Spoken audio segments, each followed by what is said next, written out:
Hello guys, welcome to our channel.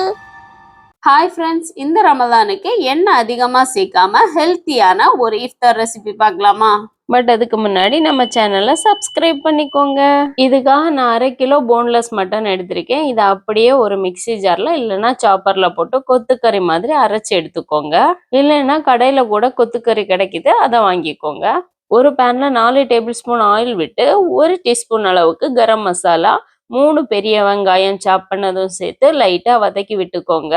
1 teaspoon அளவுக்கு உப்பும் 3 பச்சை மிளகாவும் சாப் பண்ணி சேர்த்துக்கோங்க. கொஞ்சமா வதக்கி விட்டுட்டு 1 டேபிள் ஸ்பூன் அளவுக்கு இஞ்சி பூண்டு விழுது, 1/2 டீஸ்பூன் அளவுக்கு மிளகாய் தூள், 1 டீஸ்பூன் மல்லித்தூள், 1 டீஸ்பூன் பெருஞ்சீரகத்தூள், 1/2 டீஸ்பூன் அளவுக்கு மஞ்சள் தூள், லாஸ்டா 1 டீஸ்பூன் அளவுக்கு நல்ல மிளகுத்தூளும் சேர்த்து நல்லா கலந்து விட்டுக்கோங்க. அப்புறமா ஏற்கனவே அரைச்சி வச்ச கொத்துக்கறியை இதுல சேர்த்து நல்லா கலந்து விட்டுக்கோங்க. 1/2 கப் தண்ணி கூட சேர்த்து மூடி போட்டு 20 மினிட்ஸ் வேக விடுங்க. கூட மல்லி இலையும் சேர்த்துக்கோங்க. கொத்துக்கறி வேக டைம் எடுக்காது, சீக்கிரம் வெந்துடும். கம்ப்ளீட்டா இதுல இருக்கிற வாட்டர் டிசால்வ் ஆகுற வரைக்கும் கலந்து விட்டுக்கோங்க. இப்போ ஸ்டஃபிங் ரெடி ஆயிடுச்சு. ஒரு மிக்சிங் பவுல் எடுத்து அதுல 2 கப் அளவுக்கு மைதா சேர்த்துக்கோங்க. 1 டீஸ்பூன் அளவுக்கு சால்ட்டு, 2 டேபிள் ஸ்பூன் அளவுக்கு சுகர், அப்புறமா 2 எக்கும் உடைச்சு ஊற்றிக்கோங்க.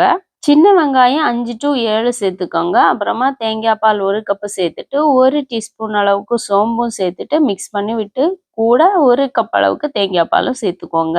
இதில் டோட்டலாக நம்ம 2 கப் அளவுக்கு தேங்காய் பால் சேர்த்துருக்கோம்.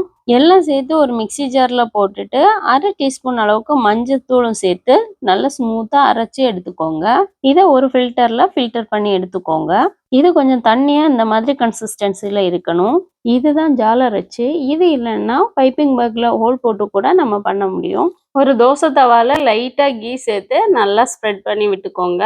அப்புறமா இந்த மாவை ஃப்ளவர் மாதிரி விரிச்சு ஊற்றிட்டு 30 செகண்ட்ல இதை எடுத்துடலாம். இப்போ அழகா வந்திருக்கு பார்த்தீங்களா?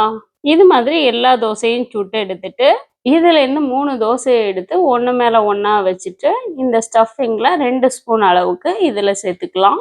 அப்புறமா இதை 4 சைடும் இந்த மாதிரி ஃபோல்டு பண்ணிக்கோங்க. ஒரு முட்டையை உடைச்சு நல்லா பீட் பண்ணி எடுத்துக்கோங்க. இப்போ தோசை தவால லைட்டாக கீ ஊற்றி நல்லா தேய்ச்சி விட்டுட்டு அதில் இந்த ஜாலர் முர்த்தபா வச்சுட்டு மேலே எக் வாஷ் பண்ணிக்கோங்க. இந்த மாதிரி எக் வாஷ் பண்ணும்போது ஜாலர் முர்த்தபா பிரியாமல் இருக்கும். அதுக்காக தான் இந்த மாதிரி பண்ணுறோம். இனி இதை திருப்பி போட்டு எக் வாஷ் பண்ணிக்கோங்க.